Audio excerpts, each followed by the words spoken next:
people of color, hardworking folks who play thousands of different roles all the time on committees and have 2 and 3 jobs. Maybe we have families, and we just don't know a lot of people like us in our LEAs. So we are out there doing the work, and we find each other in this process.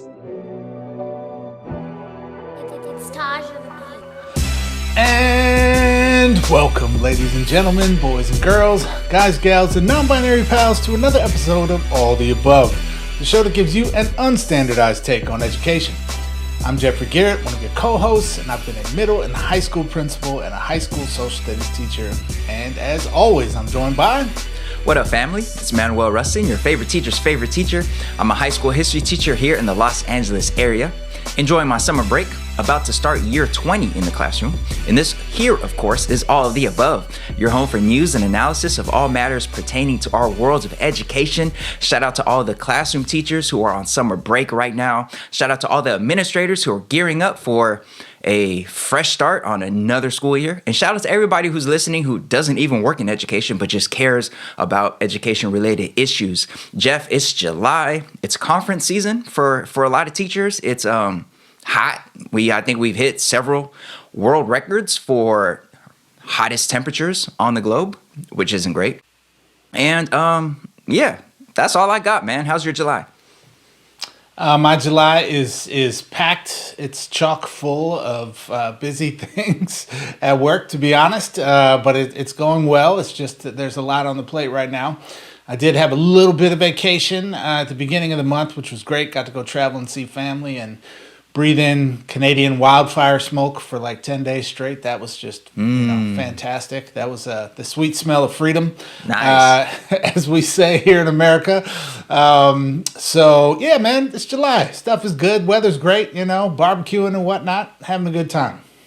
Barbecuing and whatnot. That's dope. I love that. Always here for that. All right. So folks, thank you. If you are joining us for the first time somehow, you might have been spending your summer trying to find just the right education podcast and you came across us. And if that's the case, shout out to you. We do want to remind folks for the very last time, if you listen to this in time, because based on when this episode drops and when this conference occurs, it might be too late. But if you listen to the episode right when it comes out, you still got time to attend the Human Restoration Project's conference to restore humanity. All right, humanrestorationproject.com/conference. Hit that up if you haven't already, because that's coming up this week. We'll put the link below because I might have messed up the address right there. But Jeff, here we have it's .org. .org. There you go. See, when I said .com, I'm like, man, that don't sound right. But yeah, shout out to all the folks over there. The EduColor virtual conference just wrapped up a couple days ago, so you missed out if you weren't there. But I was there, so it was dope. I'm assuming I was there. We're recording this ahead of time, but I'm projecting because I'm pretty sure I will be there because that's really, really dope folks there. So here we are, midst of July. A lot of learning still going on, and of course, every single time we have a full episode, we have a super dope guest in the building, and we take a look at multiple headlines. And Jeff, we get our learn on. So talk to us, man. What are we learning today? What is on today's agenda? Well, Manuel, today we got a good one for everybody, as usual, and we are welcoming a guest who's going to help us explore just a really fascinating topic, Manuel, one that I think we talk about indirectly, quite frankly, or quite frequently, I should say, on the show. But this might be the first time we're really kind of tackling it head on, and that has to do with issues of teacher credentialing.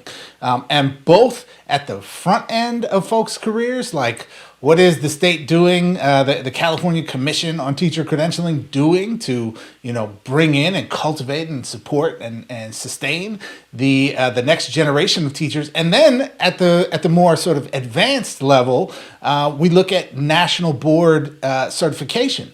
And the guest who's with us today is Dr. Christopher Davis. He is a middle school ELA teacher who also serves as a teacher representative on the California Commission for Teacher Credentialing, and just so happens to co-lead a cohort for Black and brown BIPOC educators at Stanford who are seeking their national board certification. So we're going to get into all this stuff having to do with credentialing and certification for teachers, and of course, specifically looking at how we continue to diversify the teacher workforce and invest in educators of color here in California. So it's going to be fascinating, folks. Stick around. You definitely don't want to miss it.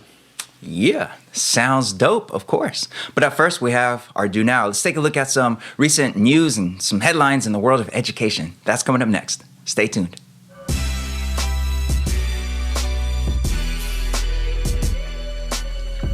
All right, folks, now it's time for today's Do Now. Let's take a look at some news in the world of education. Jeff, how are we going to do the Do Now today? Well, Manuel, in the spirit of summer school coming to a close in many parts of the country, it's time to issue some grades. Time to see who actually recovered those credits over the course of the last 4 weeks or so. We have a lovely report card today, Manuel. Summertime report card.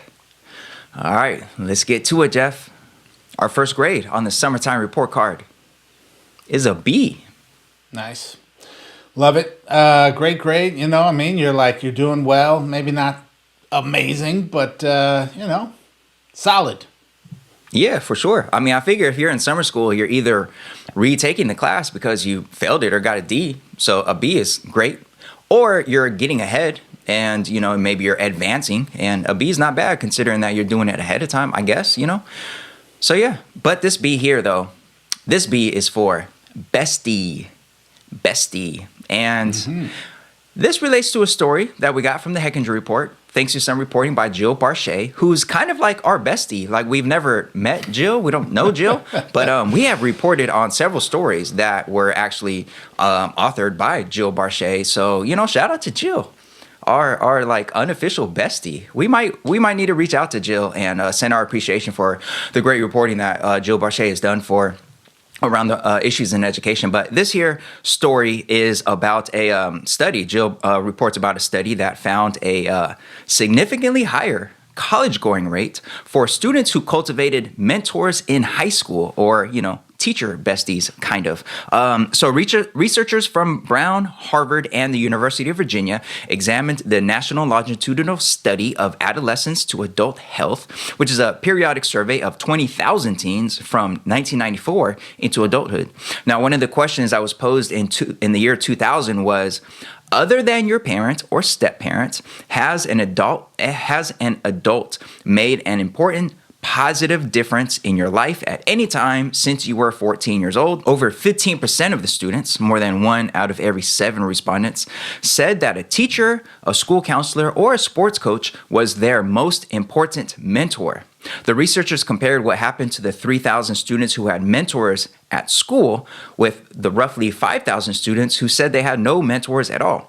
Now, the ones who had school mentors did moderately better in high school with slightly higher grades, but they experienced an increase in college going by at least 9 percentage points. Now, that's a substantial boost given that only 51% of students without a mentor enrolled in college. Now, students from low income and less educated families were less likely to have a mentor, but having a mentor at school was even more beneficial for them than it was for their higher income peers. Researchers noticed that high schools with smaller class sizes and those where students said they felt a greater sense of belonging tended to produce twice as many of these mentoring relationships than schools with larger classes and a less hospitable school environment. Researchers also suggested hiring more Black and Hispanic teachers and creating small group moments such as club activities or advisory periods, Jeff, moments for students to develop that mentoring type relationship with their teachers, with their school-based adults, their besties, unofficial besties who are looking out for them and looking out for their future. Jeff, what are your thoughts about this study around having a school-based mentor and its impact on college going for students? Yeah. Well, first of all, I'm fascinated that this study was actually done, Manuel, to be honest, because there's just so few, I feel like, or so little allocation of resources in the research and higher ed space to look at things that are not easily measurable or easily definable through the convenient lens of standardized test scores. And I understand that because, standardized test scores offer, a very sort of useful quantitative measure against which all students can be compared, right? And so I get it. And I think all of us on some level recognize that standardized test scores are not only just one measure of success in school, but also maybe not even the most important measure of success, other than the importance that we ascribe to it. So one, I'm just grateful that somebody out there is actually using the brain power of higher ed or institutes out there that study education to examine these kinds of questions, Manuel, because I think what it really says to me is that this is a confirmation of the sort of intuitive truth I think that many of us have felt and know, which is that many years after you finish your K-12 education, you will forget a lot of the content that you learned. Right? You won't forget all of it. Like most of us still remember how to spell and we remember our times tables and, there's a lot of it that we do remember, but there's a whole lot of it, especially the stuff that you get in your content electives at the secondary level that you don't remember, right? Because it's not knowledge that you use on a regular basis. And yet we take away from those experiences a tremendous amount of influence, impact, value on our lives that has nothing to do necessarily with the content knowledge that we took from high school, right? And so I think this article and this study speaks to this, right? That we take away things like, a sense of confidence in ourselves. We take away things like, a teacher who helped keep us out of trouble, or a coach who helped keep us out of trouble, right? And kind of set us on the right path in life. We take away things like a person who really saw us for who we are and found our true self to be worthy and interesting and worth investing in, right? And what that does to a person and the springboard that offers a person as they move on to, post-secondary education at colleges and universities, et cetera, is tremendously important. And it's hard to quantify. It's hard to measure. It's hard to sort of, point at in a graph and say, this is what it is. It's 3 points of this or 7 points of that, right? But it's important, and we know it to be important. And so I think this study is offering us at least one point of confirmation of something that I think we all actually know intuitively to be true in our own lives. So maybe not all of us, unfortunately, because not all of us have had those kind of experiences with educators, but those who have know, to be true in our own experience.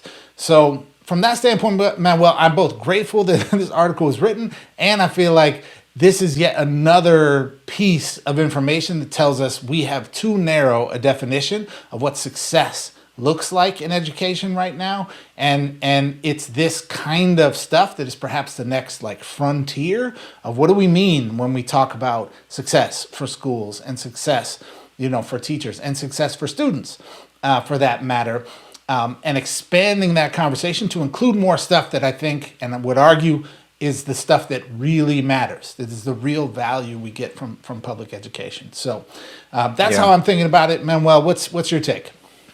Yeah, no, I'm glad you pointed that out because, the researchers, at least in the story, the researchers mentioned something about how this is difficult. This is difficult to measure. This is one of those intangible type things that a lot of folks could relate to in terms of having that really, really impactful teacher or really, really impactful counselor. But it's not something that shows up in traditional research. Is kind of hard to measure in that kind of way. So you're exactly right there. And I think it's not really surprising to me, that college going rates will be higher for students who had that mentoring relationship. In this study, they said these are relationships that often lasted 5 years or so. I think they said was the average length of these mentoring relationships. So teachers that didn't only, or teachers or counselors or school-based coaches that didn't only just like help that student while they're in high school, but also checked in on them once in a while in the year or two after high school, which I think is really, really important as well. And yeah, that's a really valuable thing. And I think a lot of administrators probably who are listening to this are spending their summer thinking about how they could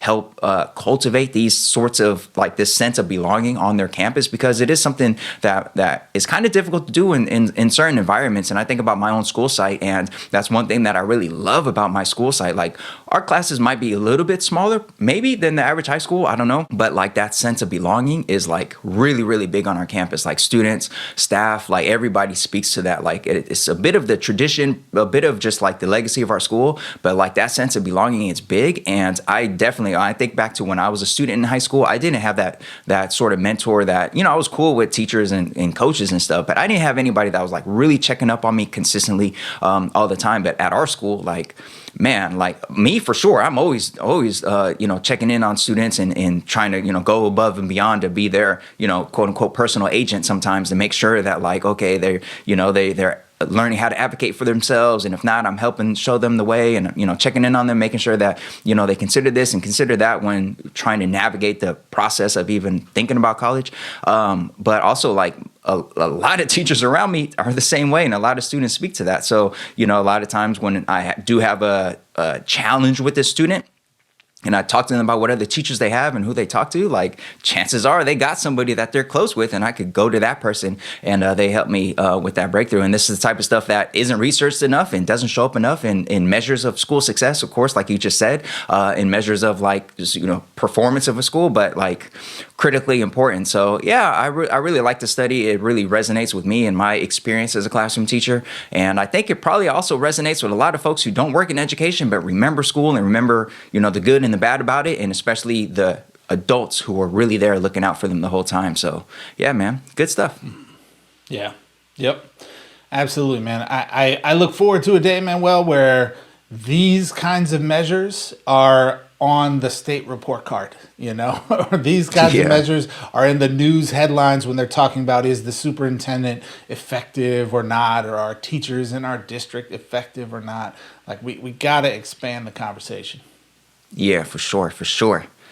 All right, Jeff, that's one study. Also, we should point out this is a working paper, and it's fully published in hasn't been peer reviewed and all that stuff yet. But I'm pretty confident that it is speaking to something that is real. But we have another study to talk about, Jeff, and this one comes from outside of the U.S., the international situation. So we got another grade, man. What's our next grade? Indeed, Manuel. Our next grade is an I, which could be for international, I suppose, now that you just said that. Oh, it could be for international. You're right. We international with it. Usually on a report card, I is incomplete. And depending on where you are in the school year, those may or may not be allowed. We're allowed to do that once or twice during progress reports.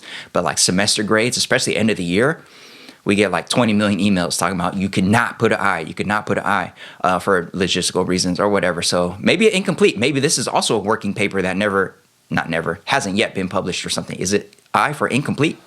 Well, that's of course a logical answer, Manuel, and it is I for incorrect in this particular case, because this I stands for integration, Manuel. Integration. This is a story about bringing groups of people together. So let's dig into this, Manuel. This story comes to us from three authors whose names I am going to do my best with and apologize in advance. These are Scandinavian brothers and sisters. So we have Sarah Catan, Kjell Salvanes, and Emma Tomini. Again, apologies if I messed that up. And these folks were featured in a June 7th, 2023 press release by the Institute for Fiscal Studies out of the UK. These authors are actually Norwegian, I believe. So what are they talking about? Well, children from low education backgrounds are more likely to enroll in elite degree programs that lead to high-paying jobs if they go to school with children whose parents have those degrees themselves, says new research. The study of Norwegian school children found that classes where children from both low and high education families were more equally mixed have higher enrollment in elite programs at top universities. equivalent to studying subjects like medicine or law at Ivy League institutions in the United States or schools like Oxford or Cambridge in the UK. In Norway, higher education is free, and there are no private schools. Yet, inequalities in higher education are stark. Nearly half of those attending elite institutions come from families in the top 20% of earnings, whereas only 7% come from the lowest 20%. The greater number of students whose parents had an elite college degree, the more likely it was that both groups would enroll in an elite program themselves, according to their research. The presence of the more affluent students had two main effects on the lower income students. One, it lowered their grades in some exams, but increased their likelihood of applying to one of the top degree programs. The second factor was the stronger force, leading to them being more likely to enroll into an elite degree and for students from a low-educated background to become the first in their families to do so. So, Manuel, fascinating piece here.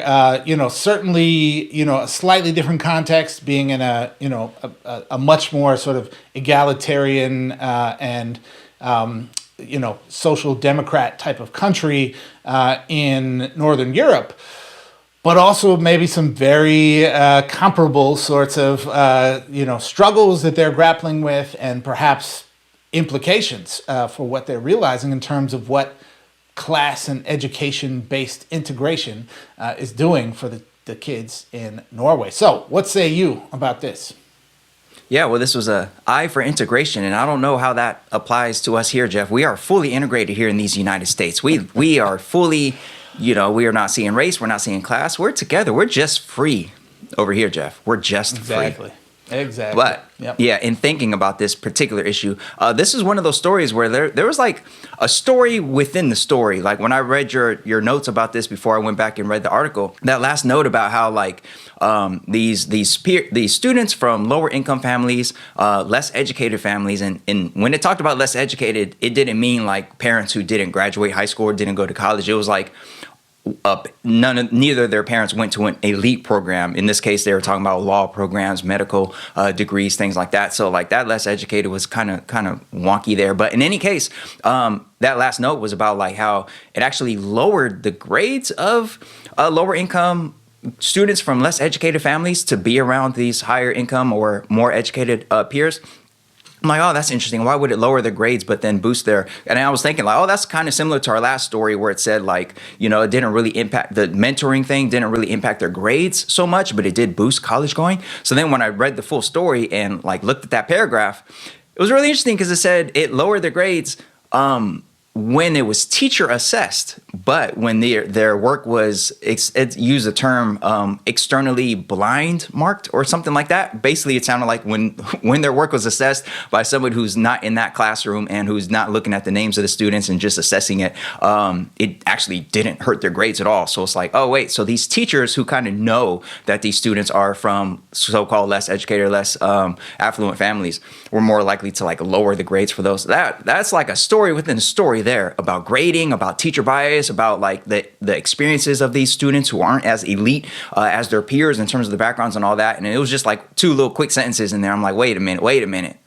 I need to learn or hear more about that. But yeah, it's just not surprising me. It's not surprising at all, I think, to realize that like college going rates would be boosted, or wanting to enroll in an elite degree program might be boosted if you're alongside folks in your classroom whose families have that experience. Because as we talk about here in the US, one of the top predictors of if a student's going to go to college is if their parents went to college. And that has a lot to do with just knowing that pathway exists, having somebody to help you navigate that pathway, having somebody to help you understand how this is done. Like when you see it, you can start to, believe it and achieve it, whatever. That sounds corny, but you can start to actually like go along that route when you see that route is there. But when you don't know that route is there, don't know how to navigate it, it's a lot harder. So it makes sense that these students would, like, being in this more integrated classroom would have gains for those students who otherwise might not have that exposure to those kind of programs. So that makes a lot of sense. But, at the end of the day, it's not the students from less educated families or less affluent families. Those aren't the ones who are saying like, oh, I don't want my kid around those those students whose parents went to college. No, it's the other way around. It's the other parents, the ones who, they're deans at this school or that school, or they graduated from wherever. And, they want their kid to be around other kids whose parents went to all these colleges, and they don't want their kid around the, roughnecks, so-called. So, that integration piece, it's like a one-way thing, man. It's a one-way thing. This is about getting some of those, so-called elite families to realize that, like, actually, it's okay for your student to be in a heterogeneous classroom with students of different backgrounds and different experiences, and actually that benefits everybody. But that's a bigger conversation. Yeah. Yeah, Manuel, that part of the study actually was particularly intriguing to me because as folks who've been, regularly listening or watching the show may recall, we've had, a few different conversations over the years about things like tracking and gifted and talented programs.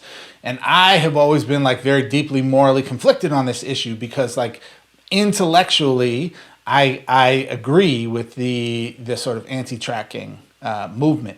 In terms of my personal experience with that, I don't agree because my personal experience was radically transformed by moving into a gifted and talented program, and and my potential was unlocked in a way that I experienced it being not only not unlocked, but like being oppressed in that other setting, right? And so, to me, it's felt like, well, this is actually maybe the lesser of two evils.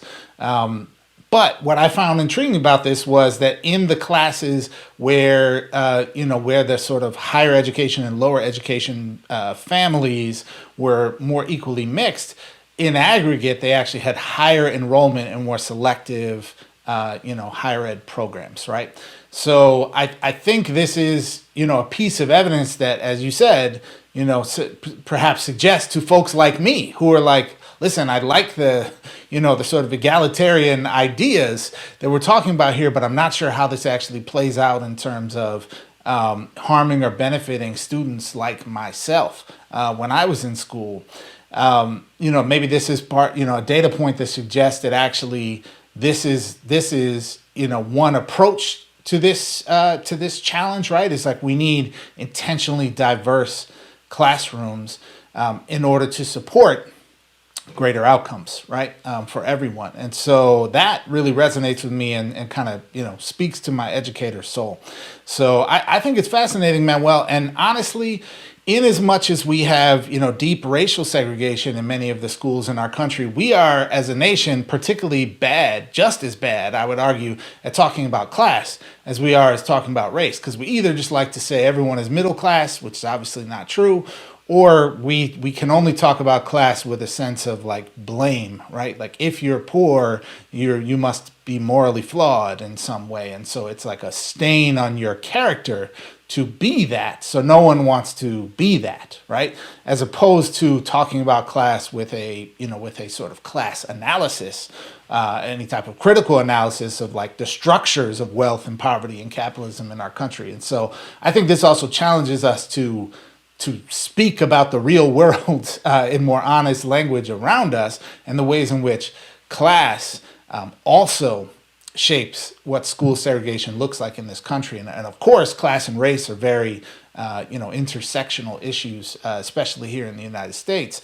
But I think it offers us just a lot to think about, Manuel. And I hope that, especially in the shadow of the recent horrific decisions from the Supreme Court that are encouraging us to be a sort of willfully ignorant, colorblind society, that maybe what we can do under that kind of regime is expand the conversations we're having about class segregation and integration as well.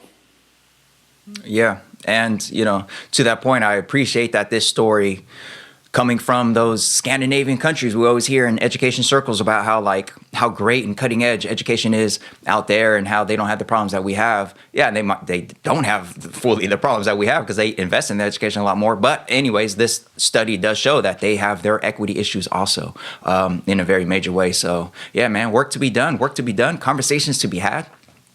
But that about does it for our Do Now for today. 2 studies for you to think about and to ponder, and definitely reach out to us and let us know what your thoughts are on these studies. Shout out to everybody who does send us a DM or comments on our posts or anything like that. Definitely, we appreciate hearing your thoughts on this stuff too. So yeah. All right, that's about it for today's Do Now.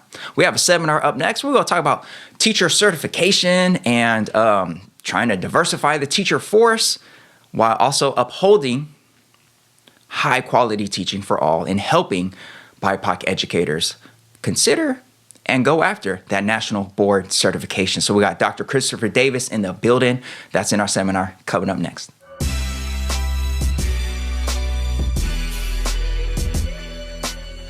Hey folks, thanks so much for tuning in to All the Above. We really appreciate you. And as you know, All the Above is a small operation. It's just me and just Manuel, that's it. We have no sponsorships, which means we are totally dependent on our amazing audience to help support the show. So here's what you can do. Go to our website, which is aotashow.com/support.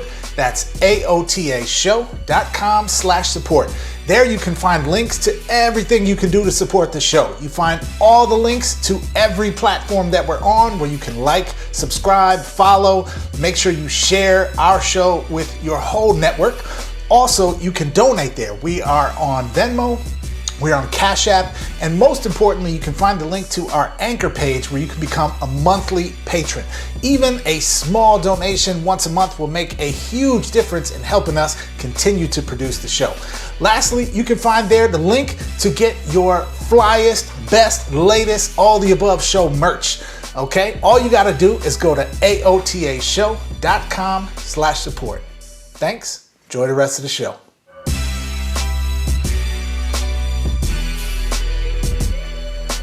All right, folks, welcome to today's seminar. Thanks so much for joining us today. We are joined by another super dope guest, as usual, here on All the Above, Dr. Christopher Davis, who is going to help us explore directly, maybe for the first time on this show, or at least for perhaps the most comprehensive time on this show, some questions related to the issues of teacher credentialing.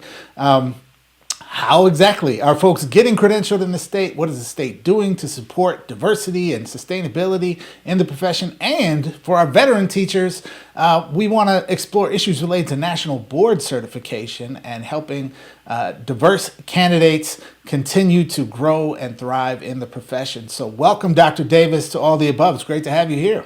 Thank you. It's great to be here. Yes, absolutely. Well, folks, let me tell you a little bit more about our guest. Dr. Christopher Davis is a middle school language arts teacher for the Berryessa Union School District. He serves as a teacher representative on the California Commission on Teacher Credentialing, and he also works with the National Board Resource Center at Stanford University as a support facilitator for teachers pursuing national board certification. Dr. Davis strongly advocates for equity, diversity, and inclusion across all curricular areas to foster culturally responsive teaching practices. His experience in education spans a whopping 27 years. Dr. Davis graduated from Cal State Los Angeles with a dual major in Pan-African Studies and English. He earned his master's degree from Santa Clara University and his doctorate from the University of Phoenix. Dr. Davis, welcome again to All the Above, and I'm going to kick it over to Manuel for our first question. Thank you. Yeah, we got some certification dopeness, some teacher credentialing dopeness in the building today. Thank you, Dr. Davis, for taking time out to be here with us on All of the Above, especially to discuss this particular topic because I'm about to enter year 20 in the classroom, and I've been hearing about national board certification like my whole career. And I remember hearing about it when I was a student teacher, and I never pursued it. I'm not a nationally board certified teacher, and we have had so many guests on the show who are national board certified teachers. And in my head, it's always just been like oh man, that's expensive. That's a lot of work. And I know those national board certified teachers who are listening to this right now or who are pursuing certification are like, Rustin, what are you talking about? It's like the greatest thing. You got to do it. You got to do it. So I want to hear from you about certification. Now, you are co-founder of a program through the National Board Resource Center at Stanford, which supports educators of color in pursuing their national board certification. So let's talk about this. What does this process look like for those who are not familiar, for those like me who've heard about it a lot but never really looked at the details? Like, what does this process look like, and what are the benefits of national board certification, especially for teachers of color out there?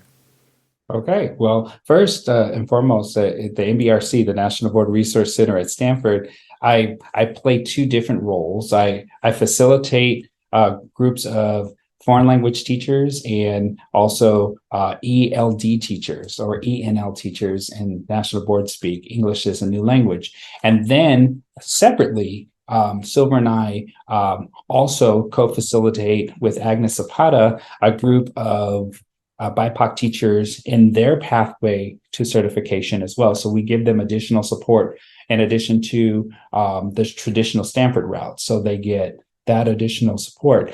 And so the National Board certification process includes 25 certificate areas that cover most teachers or school counselor roles, and they consist of like 4 components. So board certification moves educators, into the rank of other professionals. It's sort of like the bar for lawyers or the medical boards for doctors. And so these 4 components include, for example, component 1, content knowledge. It's a computer-based test. It's an assessment administered at a testing center, and you have 45 multiple choice questions and then 3 fixed response essay questions. And so that's the first component. It's fairly straightforward, and it just deals with, again, your basic content knowledge of the field in which you teach. Component 2 shows how we differentiate for our students, and it's the differentiation instruction that teachers use, and they gather student work samples, and then they analyze those student work samples and then talk about how they're moving kids from point A to point Z. Component 3 is a video component, and it demonstrates teaching practice and learning environment. So it's all about our learning environment and how we put forth a lot of effort to make that environment for kids and design it so that they can become the best learners. And then also it showcases our teaching practice in action. So you get 2 videos that you submit for that. The effective and reflective practitioner, that's component 4, focuses on our ability to be reflective, effective, and supportive teachers by bringing in all the community, bringing our colleagues, parents, students, administration, and we do a couple of different things. We look at data and assessment data, especially, and how that drives our instruction. We also look at how we have individual professional learning needs, and then our students have these learning needs as well, and we fold that all in and we tie it together, and then we produce a portfolio. Another thing about component 2, well, actually 1, 2, 3, and 4, and something that shines through all 4 components, is how we engage our students in the teaching process.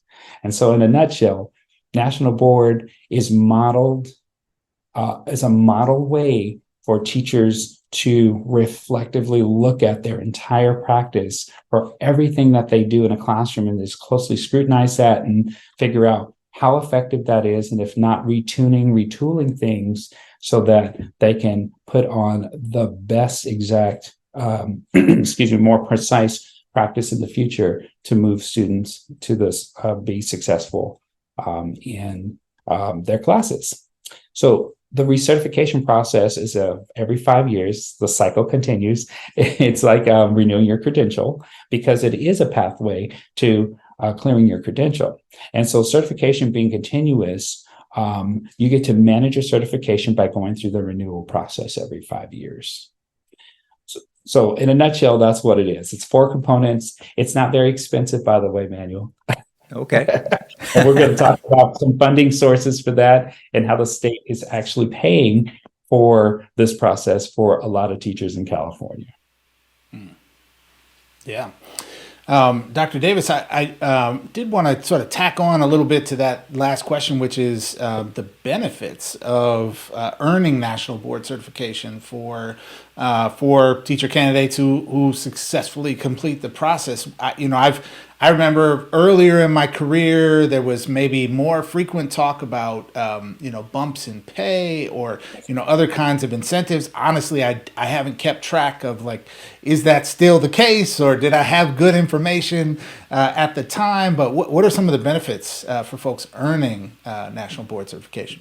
So that's the two-part question. So I'll talk about the benefits first, and then I'll talk about your CBA, your collective bargaining agreement. If you are in a school district where there's a local union, CTA or CFT attached, and then what that could mean salary wise. But the benefits of having national board certification, first and foremost, it helps to build this collaborative community of teachers and educators in general who respect each other's thinking, views, and practice. And that creates the most powerful, positive impact on student learning.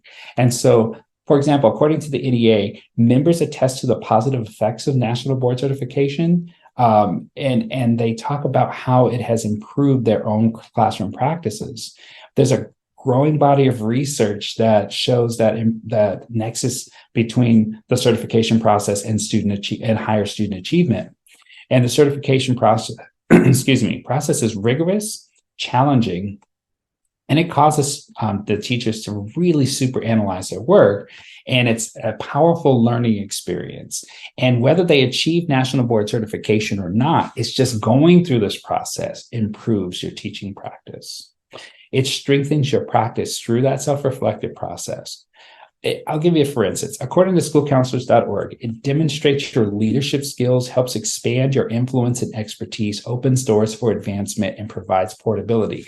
You can take this certification because it is a credential. And in most states, you can just go from state to state and say, I have national board certified, and you can become gainfully employed in those other places. So that's the power of national board certification. As far as that pay bump goes, if in your CBA, your collective bargaining agreement, there's language in there about national board certification. I know in the LEA that I just left in Berryessa, that there's a 3% pay bump in the CBA. So that means that I get an additional 3% salary bump. The state also has a couple of different incentives that I'm going to talk about a little later in our discussion, where the state will actually pay, if you're in a high priority school, pay for your national board certification and also help to pay for the cohorts or the support, like at Stanford, for example, and at UCLA, where our BIPOC program is actively going. And there are a lot of school programs, HEIs in the higher ed institutions in the state that are supporting this work and are actually doing this work. And so it's, in most places, it's a very low cost. Some places it's a little more costly, but the support range is there too. Mm-hmm. Yeah. Related to that, you, of course, have been a co-founder of this BIPOC cohort of support for folks pursuing national board certification at Stanford. Wonder if you could share with us a little bit about why you created that program or co-created that program, what sort of motivated you or drove you to do that, and what are the impacts that you're seeing of this cohort on participants and really on the landscape of education across the state? So the only effort in the United States that I know of that is doing the same or similar kind of work as Silver, Agnes, and I is Michael Delatorre and LA Unified School District in Southern California. He's also a commissioner on the Teaching Commission. And I can say that our history started with Linda Bald. She was our former director at Stanford, and she used some grant money to invite some BIPOC educators from Oakland to pursue certification. And then the grant money only lasted a year. And the process for most teachers is 2 years. You can submit all your components in a year, but it takes anywhere from 1 to 5 years to certify. And so because that money dried up, a lot of those candidates decided to stop because there was no support. And I can say that our next effort is when I was sitting in a lecture hall at Stanford, receiving the regular candidate support with all the other candidates. And I'm sitting there writing notes and, highlighting things and putting my Post-it notes in my binder. And then Silver waved me over. And then she asked me a couple of questions. She says, look around. What do you see? Where are we represented in this group? And I looked in shock for a second because, again, I was in my zone. I was studying, I was, doing this stuff. And then I looked in shock and found myself being the only candidate of color in that entire room. There were hundreds of people in that lecture hall. And she invited me to an affinity space in the East Bay in Berkeley. And I showed up and immediately was welcomed into the space as a leader. I wasn't just like a face in a crowd of hundreds of people. I could tell you I was humbled immediately and admittedly was thinking, how am I an expert? I'm just barely kind of in this process. And we all are continuously in that cycle of improvement with National Board. And that's what makes a difference. You don't have to have been certified for like 20 years or something to be like the old sage expert. You just need to be immersed in the process. And then people will latch on to you. And then we started building this community. And I fell in love with that camaraderie and how people were just standing up for their school communities and for their kids. And it continues to be a triumphant and very emotional experience for all of us involved. And it's because we have found each other. And we found each other. And what I mean by that is us people of color, hardworking folks who play thousands of different roles all the time on committees and have 2 and 3 jobs. Maybe we have families, and we just don't know a lot of people like us in our LEAs. So we are out there doing the work, and we find each other in this process. And that is the most powerful thing, because building the networks that were never there before for us is what makes me feel inspired to continue this work. We really believe in what we're doing for each other because we know we're building a strong network of educators. And we use this as a tool to strengthen our abilities to provide the best for our students. And typically the demographics of candidates certifying do not look like the diversity in our BIPOC program. So we know that in the highest of priority schools, most of us work there, right? And so how are we showing up for our students in those environments, right? And those environments are thriving because they have National Board certified teachers there. And that's what's making the difference. We're making the difference in the lives of our communities, one kid at a time through this process. I love that.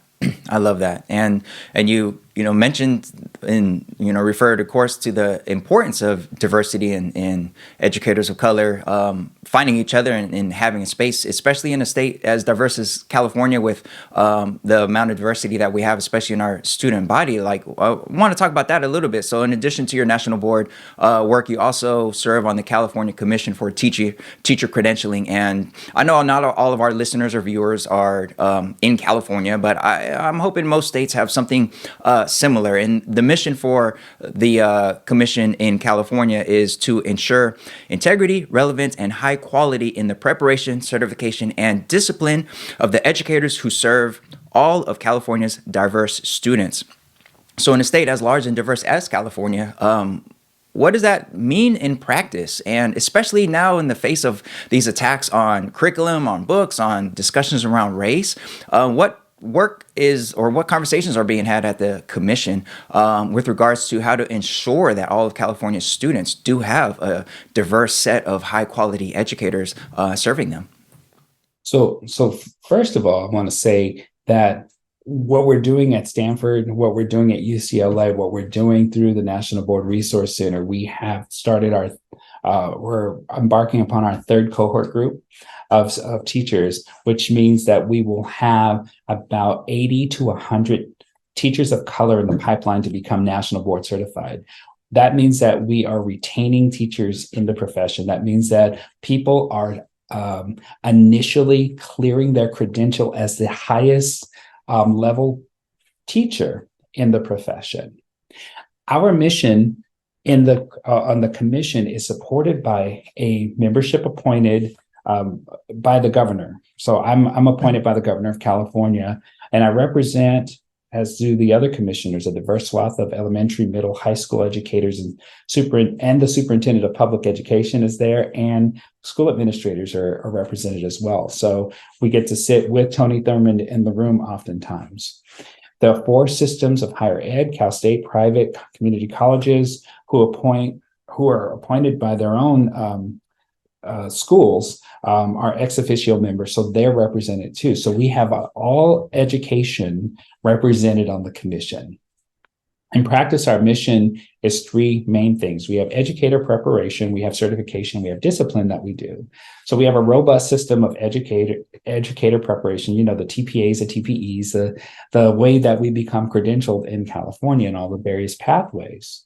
And in order to have this, the commission has excellent staff members who work diligently to kind of put together work groups, committees, and et cetera, to gather input from all of these stakeholders, especially from all the preparing institutions of higher ed. And they bring that expert knowledge in, and that's how we come up with TPAs and TPEs. The certification process, we certify the preparation institution and the educators in the system through the committee of accreditations, for which I'm the commission liaison. So I get to see all of the colleges and universities in the state, and some few that are out of state that are accrediting in state and are operating credential programs in state, to make sure that they are providing the quality teacher candidates and educators into our districts. And then discipline, credentialing issues and educator misconduct through the Committee of Credentials is something that we also have to ensure the safest learning conditions for our state's P to 12 students. So we are blocking the rampant attacks and continuing to work to better diversify the education workforce even more. So here's a couple of things that we're doing.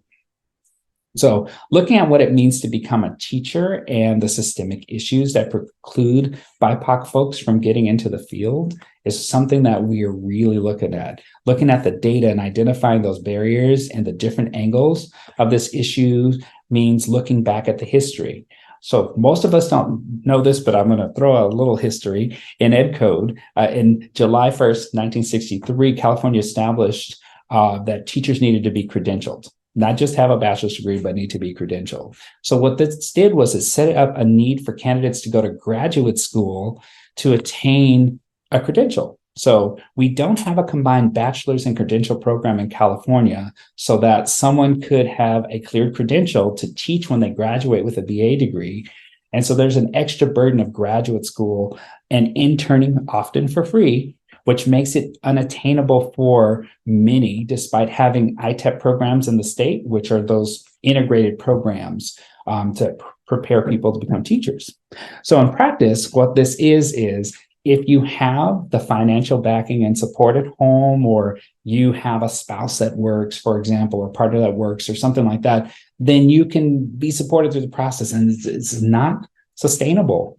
And so we're looking at grant programs, and I'll get to that in a second, that help people to get into the workforce. We have assessments and requirements, and these assessments sometimes create barriers. And so we're looking at converting assessments to performance assessments like the RICA, which shall be disappearing soon. And the commission at our next meeting, because I suggested it, will be looking at the CBEST next, because we all do prove our basic knowledge of math, reading, and writing by passing those college courses. Why do we have an extra test to prove that we can do it in a classroom. So there's some things that we're looking at. I can't say that we're going to change that, but we are definitely going to look at that because we know that all standardized assessments have bias built into the systems in which they are designed. And if you can afford test prep, for example, you can take time to prep and not have to worry about financial barriers, family responsibilities, etc. You're more likely to be successful in those assessments, right? It's not a luxury afforded to many of our BIPOC candidates. African Americans, especially, women have the lowest passing rates on all teacher preparation examinations for many reasons, including by and large, not having equal access to the opportunities of the privilege. So we have Black women failing these tests exponentially. I've questioned these things since I've been on the commission, and this is my second year serving. And so we're looking at getting more robust data as to where these folks are in their process, because if you don't pass the test, you don't become a teacher, right? So imagine getting a bachelor's degree in, say, English or social studies or science, and then going through a credential program and not passing that last test. And when you don't pass that test, falling off the map. Where are these people, in their process? And how can we get them back in? Because they've got the skills and the knowledge necessary to be in front of a classroom. But that one test is discounting them from the process. So we're looking at all of this kind of stuff. The other major hurdle is finances. We're looking at financing, and we have these grant-funded pathways to get credentials, and internship programs, and classified employees can also become credentialed folks as well, because we have programs like the teacher residency program, we have the classified school employee teacher credentialing programs, and we have one similar for counselors too. So we have people coming into the pipeline. So we have so many different things going, but a lot of what's happening is people are not aware that these programs exist. So our job at the commission is to provide some of that information to the public, also through the California Department of Education. Tony Thurmond has also pledged his commitment to doing the same, that we are getting the information out, but there's only so much that we can do public dollars wise with the advertising, right? So we put it on the website, we have flyers, we have information available, but it's not always getting through the channels. So we are pushing out information through the providers, through the HEIs, the higher ed institutions. And if you all want to jump in and ask questions or anything anytime, please do, because I could talk about this all day long. But the other thing is teacher retention, funding pathways to get national board certified, which is a new pathway to clear credential in statute that started in September of last year. The state pays candidates who teach in high priority schools a grant of $5,000 annually. This goes directly to your pocket. You get a check directly from the state, just because you work in a high priority school after you become certified, for 5 years. And then in addition, they pay the $1,800 to cover the cost of the certification process and for the preparation program at Stanford or at UCLA in one of those programs. So there's money out there that the state is providing to do this work, but again, not heavily advertised. The last thing I'm going to say about working on the commission is that we are actively looking at how we are collecting data, the type of data that we're collecting, because we know data-driven instruction works in our classroom. Data-driven decision-making at the state level through the commission is also what we need to do better at. We do a great job now, but we need to do better because we keep losing our BIPOC folks. We keep losing our teachers of color. We keep losing those niche demographic groups to things like, I can't afford to persist. I can't pass the test. And so that's the kind of stuff that we need to study to improve the system so that we can get more diverse folks in. So improving systems to track where candidates in the pipeline are and why they're disappearing is a personal goal of mine, I guess. And because every time we have a commission meeting, I go, okay, so where are the Black women at? So where are the LGBTQ folks? Where is our diversity? And so we're starting to see some of that information pop up, flesh out in our data as we get those presentations to the state Senate and the governor of California. Yeah. Yeah, thank you for that information, Dr. Davis. So much to unpack there.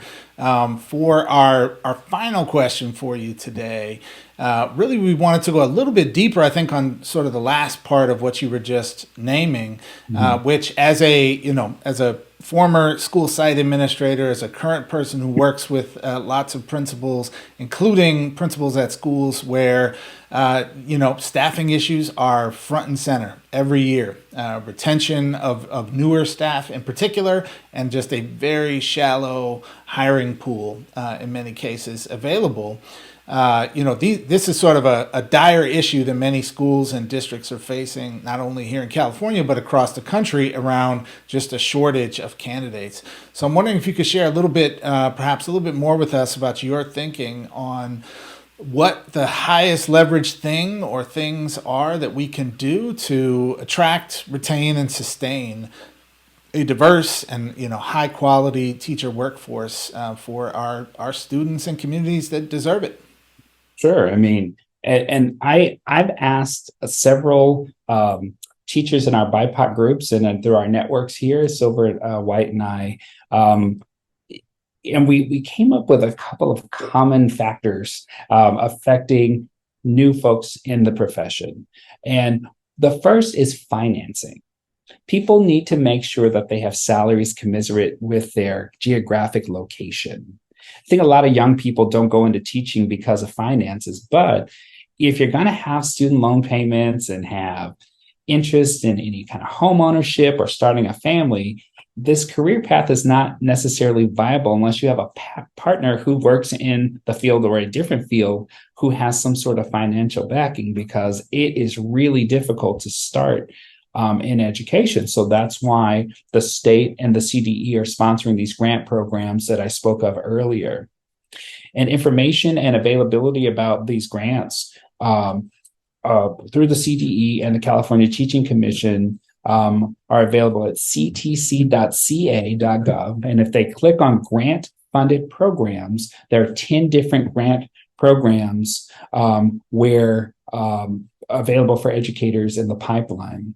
Candidates can also go to the cde.ca.gov and click on teaching and learning and click how to become a teacher. And there's information to support potential candidates starting in high school, as early as high school, to encourage candidates to become teachers in our state.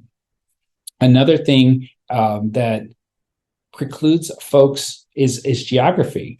You want to be able to live where you work. And a lot of us commute in from far away because we can't afford to work in the community in which we live, in the community in which we work. And so we're doing the long commute. So making that more attractive too. Retaining candidates, having people to collaborate with and not work in isolation, at least the first 5 years of teaching, really helps retain folks.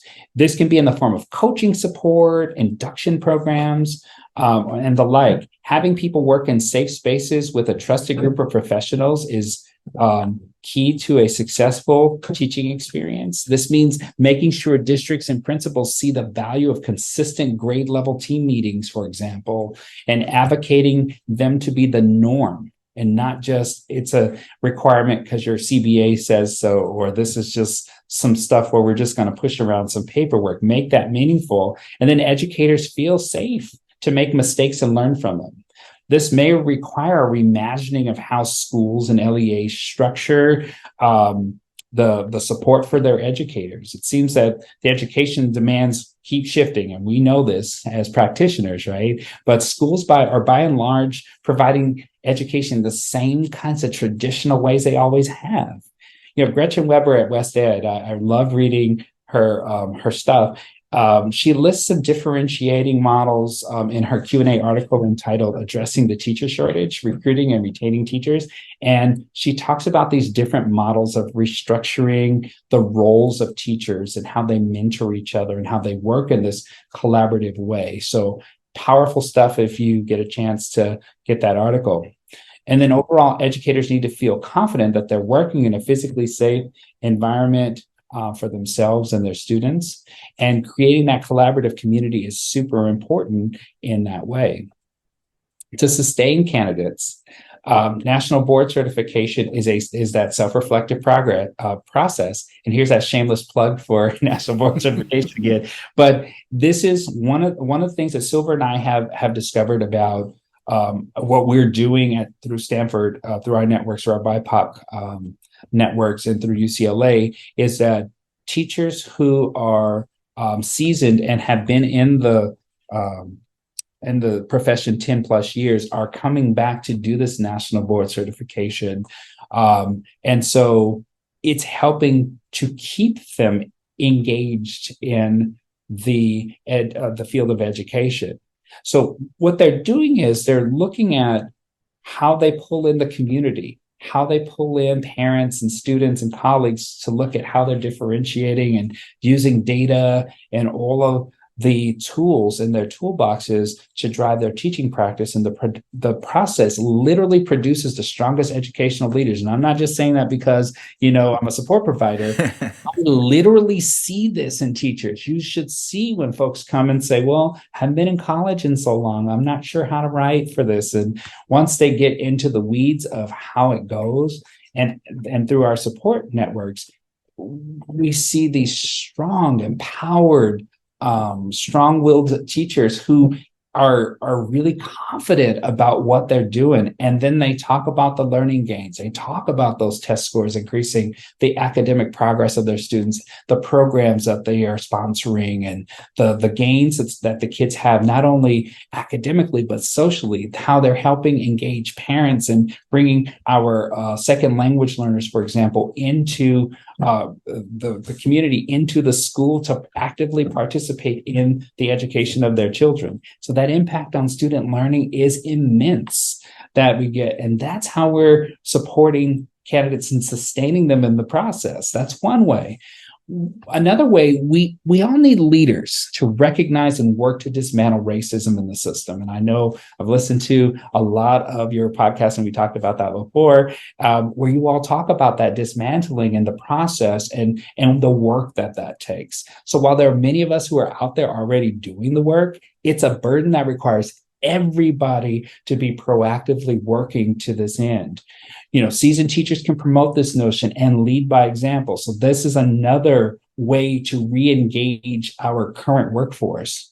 Folks in leadership who have recent classroom experience, not necessarily administrators, but it could be administrators, are the people who should be coaching and leading our newest educators. These seasoned veterans are the ideal candidates for this role. And if we have this network that I've described here working together, this perfect nexus, we are going to not only have the best teaching force in the state of California, we're going to have the most learned with the most up-to-date and current teaching practices. We're going to have the most successful students, and optimally a modeled a program that we can mimic across the United States.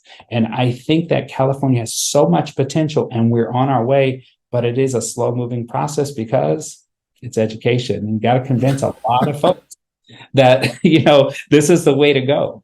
And it does mean getting a lot of people out of their comfort zone. And that it's a kind of a hard uphill sell sometimes, but we're doing the work.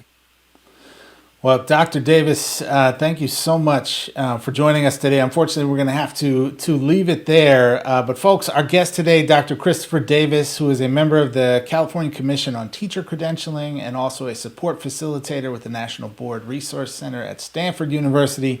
Thank you so much for joining us today on All the Above. Oh, thank you for having me. And I just want to say one more thing before we run, that the National Education Association, in conjunction with CTA and working in partnership with Stanford, allowed or gave the opportunity for us to have this BIPOC program. And so we have it because it's being funded by your dues dollars if you're a member here in California, and the National Education Association if you're a member throughout the United States. Thank you so much for allowing this, because we won $750,000 grant for this process, and it is really paying off in dividends. So I'm hoping to get that information out there to all of you through these channels. If you have a need in your state, in your local municipality, please apply for that NEA grant. Please look at this funding because it is making a world of difference here in California. Boom. Absolutely. There you have it, folks. Yes, Love that. And we're going to drop all the links below. So all folks who just listened to that and were like, yo, that sounds dope. I want to hear more about this. I want to hear more about that. Definitely scroll under the video or on the podcast, look at the notes, and we're going to drop all those links right there because a wealth of knowledge, a wealth of resources that were just laid out here in the seminar. So again, Dr. Davis, thank you so much for sharing space and taking time out to discuss those issues. And I, as my 20th year rolls here, I will look more closely at this path towards certification because I have not given it much of a look, and you did such a great comprehensive job of laying out the benefits of it and the importance of it, especially for us teachers of color. So thank you again for that. And folks, that about does it for today's seminar.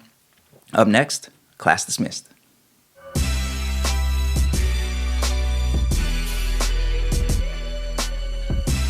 All right, folks, it's that time in the episode for Class Dismissed, where we like to shout out folks doing great things in the world of education.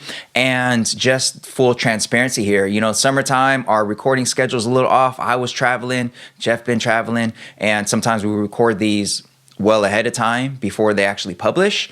And we try to find stories or topics that, you know, are going to stay green, even if, you know, the episode publishes weeks after we talked about it. And we found one here for Class Dismissed that just might be relevant for another 400 years, depending on how things go. So like whether you're listening right now or like 300 years from now, this might still be relevant. Jeff, what do we have for Class Dismissed today? Yeah, man. Well, we got the Everest of evergreen stories. And this one is close to my heart because as folks who are loyal listeners to the show or viewers of the show know, I am a born and raised Midwesterner. And despite my, adult life being spent on the East and West Coasts, my heart lies in the heartland of America, specifically the land of 10,000 lakes. Shout out to Minnesota. But this story, Manuel, is about our next door neighbors in the great state of Minnesota, the slightly less great state of Wisconsin, which has actually some fascinating news coming out recently. The Wisconsin governor, Tony Evers, recently issued a line item or a use of the line item veto on some state education funding bills that wound up extending funding that was, sort of begrudgingly given by the right-wing nutty folks in their state legislature to help, stop budget short runs for schools across the state, especially with the drying up of some of the federal COVID relief funds. They passed this sort of milquetoast 1 year benefit of increased funding to school districts. And the governor used the veto to change that by just like crossing out a couple of things and adding a zero and a dash to extend that funding from 2023 to the year 2450. 2425, 2,425. And so this is a modest increase. Let's be real. This is not a revolutionary amount, but certainly will help. And I believe stands as one of the largest single lasting increases in funding in Wisconsin state history, which gives about $325 per pupil to schools and districts across the state. So, Manuel, here on all the above, I think it's fair to say that we applaud every effort that raises additional funds for public education. Certainly some are better than others, but we're like more is important and needed, especially when folks out there are doing the hard work of trying to close equity gaps in our very unfair society. And so quick shout out to the creative thinking of Governor Evers and his team out there in the state of Wisconsin. And here's to positions being maintained, programs being maintained, great teachers, new young teachers especially, not being laid off in the upcoming year because of the maintenance of the needed funding for educators and schools in the state of Wisconsin. So shout out to you, Wisconsin cheeseheads. This might be the only time I say that, but nice work. Yeah, for sure. Stability of funding, incredibly important for school districts. So shout out to all those folks who are going to benefit in Wisconsin for just having some stability when it comes to their education funding. And for the Republicans that are mad about this, that are like, what, thinking that they got, they've been had and all that. Don't worry. 400 years of funding. I mean, the way this climate crisis is going, we ain't gonna be here in 400 years. So you'll be fine. All right, folks, that about does it for this week's All of the Above episode. Shout out to Dr. Christopher Davis for taking time out to be here during our seminar. And hopefully y'all enjoyed this episode. And please remember, if you do catch any benefit from our shows and you're still listening, first of all, shout out to you if you're still listening. But please do remember to consider writing a review. That's critically important for the algorithms and getting the show into more educators' feeds, thumbs up and all that stuff too. But like a little written review, top notch. But anyway, shout out to everybody. AOTAshow.com, AOTAshow.com for all the previous episodes, links to how to support the show, links to our merch, all that good stuff. All right, that about does it for this week. We'll catch y'all next time. Peace.